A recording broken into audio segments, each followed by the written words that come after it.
Obviously, we all saw the play yesterday. We're going to show it right here in just a few moments. Buffalo, Philadelphia, nationally televised game, major implications all over the place there in the NFL. Bad weather game. For all intents and purposes, it was an exciting game, but there's a play in that game, and maybe I'm in the minority. I don't believe I should be, but I think the refs got it wrong again, and they got it wrong after a review again. So, again, here's the play. We're going to show it, and we're showing the side angle here because obviously we can't show it in regular speed. You guys won't be able to see it. And I saw the back angle of it, but I don't think it was as clear as this side angle here where you clearly see Josh Allen, who's rolling to the right. You clearly see his arm coming forward and the ball coming out. Now, something that drove me crazy yesterday, because I heard a lot about this. I'm going to read the rule in just a moment. But a lot of people don't understand there is no more tuck rule. Not only has there not been a tuck rule, there hasn't been a tuck rule for about 13 years now. Okay, and people kept saying, well, he's trying to tuck it, trying to tuck it, trying to tuck it. Get that terminology out of your brains, okay? There is no more tuck rule. It's gone, abolished, 2012 or 2013. It is a simple rule. Here it is. I'm going to read it to you. If the arm moves forward and the ball comes out, it's an incomplete pass. But if the player is trying to pull the ball back to their body and loses it, it's a fumble, as detailed in the NFL rulebook. So, that play yesterday, his arm is clearly coming forward. Just look at it. We're going slow motion. We're showing it going forward and obviously repeating it. His arm's coming forward. Clear as day with the ball in it. Arm coming forward, ball in it, ball comes out. That is an incomplete pass by the letter of the law. Now, what happened? They ruled it a fumble on the field. And I actually have no problem with that. Okay, I have no problem with what the refs did there because you rule it on a fumble on the field, you can go review the turnover, right? They let the play out. Again, I have no problem with that. But you have multiple angles that clearly show Josh Allen's arm moving forward with possession of the ball, and then it comes out. We have seen far worse, and it is ruled incomplete. For some reason, they upheld the call yesterday. And I don't think they could use, they didn't have clear and decisive evidence because we're showing it to you right here. All right, arm moving forward, ball comes out. Incomplete pass. Now, the people in Philadelphia are going to go crazy. They're going to say I'm a hater or I'm an asshole or whatever. It is what it is. People in Buffalo are probably going to like the take. I'm just going off of watching football. Let's get this shit right. What are the rules? Because in some situation, either we could look it up in the past or going forward, the same situation is going to occur. Maybe not rolling to the right in the exact same spot, but a quarterback's arm is going to be moving forward. The ball's going to come out. And they're going to rule it an incomplete pass like they always do. Yesterday, they ruled this a fumble. Now, here's the thing. What I've been talking about for a long time. Buffalo started at -1 yesterday. Buffalo went to -3. It was a highly bet game. Lots of people on Buffalo. And the close call, which ended up probably being the decisive call in that game because that was where the Eagles scored the touchdown after that fumble. It probably had a lot to do with the outcome of that football game. The close call, which clearly what I see here shows video evidence that the guy's arm was moving forward, went against a team that was highly bet. That's it, man. I don't know what else to say. You seen it on video. Arm going forward, ball coming out. Arm going forward, ball coming out. It's an incomplete pass. But hey, when it's highly bet, you never know. All right, quick snip here. And I hate to be doing this on the Bet Big Talk Loud podcast because there's only 1 week left of the NFL regular season. Here I am. I'm going to talk about the Lakers real quick.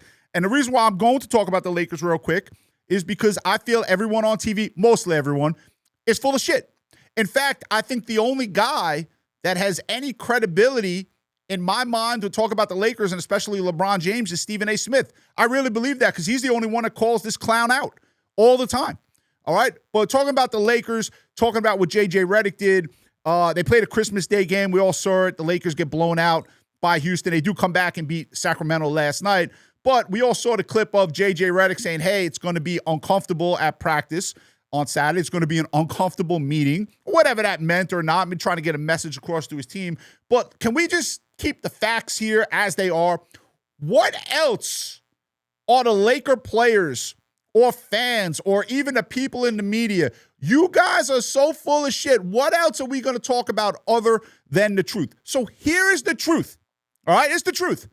Frank Vogel won 56% of his games with the LA Lakers, and he won a championship. Now, we can debate that championship because to me, it was a summer tournament. All right, they had 4 months off, and they all went and played in the bubble in Orlando and crowned a champion. But it's a champion nonetheless. Frank Vogel won it. He wasn't good enough. We had to get rid of him. Then the Lakers bring in Darvin Ham, who won 54% of his games with the Lakers and went to a Western Conference Finals where he just lost to a better team. Denver is just better, is better. Like, not good enough. Players didn't like him. Well, let's run him out of town. So now we got a guy that's won 56% of his games and a title, gone. With another guy who won 54% of his games and went to the Western Conference Finals, gone. And now we bring in J.J. Redick, who J.J. Redick has won 62% of his games. And people are going on TV, this is J.J. Redick's fault. No, it's the pussies who play on the L.A. Lakers' fault. That's who it is. After game one, you can look it up. I did a video that said the Lakers aren't going to play defense. Doncic doesn't play defense. DeAndre Ayton doesn't play defense. LeBron can't play defense when he comes back because he was hurt at the time. LeBron James hasn't been on an all-first-team defensive team since he was like 28 years old. And that was a bullshit all-first-team defensive team because they gave it to him because he had rebounds and whatever else they based that stupid award off of. However, Dwayne Wade was the guy on Miami that covered the other team's best perimeter player. All right, Dwayne Wade is actually the better defensive player. He just didn't get the credit that LeBron got. LeBron was never a good defensive player. So here's what we got. We got LeBron James, who held the Lakers hostage for $52 million. We got LeBron James, who held the Lakers hostage to draft a kid that, if his last name wasn't James, would be washing cars. No one would even know who Bronny James is if his last name was Smith. No one would ever know. No one would ever care. He would have never even went to USC. He'd be washing cars. Okay? Not a bad job, but that's what he'd be doing. All right? So you got that. Now you got LeBron James, who's gotten rid of coaches left and right who've had success. And now you got the fucking clowns on ESPN saying, well, I blame J.J. Redick. Well, when are you going to blame the players? Right? When are we blaming the players? What else is J.J. Redick supposed to do other than try to hold his team accountable to the best he could possibly do it? What else is he supposed to do? He said, I'm not doing 53 more games like this. What's he supposed to say? So again, and they go on TV because the people on Lakers, people on ESPN are a bunch of frauds. Okay, Kendrick Perkins, a fraud. They didn't want J.J. Redick to get that job to begin with. So now his former colleagues are calling him out. Just tell the truth. The Lakers players aren't that good. If Luka don't have the ball in his hands, useless. Great offensive player with the ball, but without the ball, useless. DeAndre Ayton, useless. LeBron James, at this point of his career, is a minus player. All-time great. But right now, a minus player. Who's playing? Austin Reeves, who's hurt now? You think that player's playing defense? Get the fuck out of here. You could be Stevie Wonder to know he ain't playing defense. They don't have anyone that can get stops on that team. And Marcus Smart ain't it. Great defensive player in his prime, but they're not playing defense. What's JJ supposed to do? Let's just call the truth, man. The Lakers have had some good coaches that have won titles, gone to Western Conference Finals. He shouldn't do that. He shouldn't do that. Nah, bullshit. J.J. Redick did the right thing. The players need to play harder. The players need to show more effort on defense, and that's what a coach is supposed to do. Call out the crybabies and the bitches to make sure they play defense. I'm all on J.J. Redick's side here, and I think the Lakers, seriously, I did this in the first game of the season. I said the Lakers should move on from LeBron James. We could talk about that as we go, but that's what I would do. Move on from LeBron James. Get him the fuck out of here and take $52 million and spread it off on 2 or 3 good players that you can come in, and then you'll have a legitimate shot to compete in the West. But right now, with OKC, with San Antonio coming up and not going to be anywhere unless Wembanyama gets hurt, okay? You got OKC, San Antonio, Denver's not going anywhere. Houston's going to be a pain in the ass. Lakers have no shot in the Western Conference. So J.J. Redick did what he's supposed to do. I stand by what he said, and I thought he sent a good message.